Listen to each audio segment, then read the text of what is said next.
It's snack o'clock. This one's special. A fan sent me these. I have no idea what's inside. Let's find out.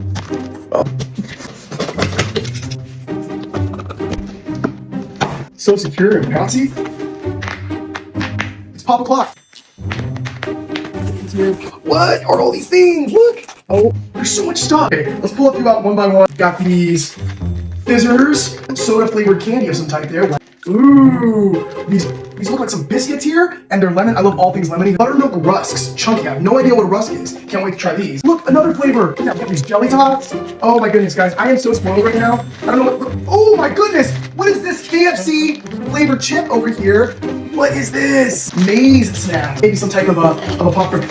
Got these ghost pops, shortbread biscuits, dried guava. Twist drinks here? What is this? Oh my gosh, Romani creams. Ooh, guys, there's so much stuff in. Thank you to Risa for sending me all these delicious South African snacks. Follow for part 2.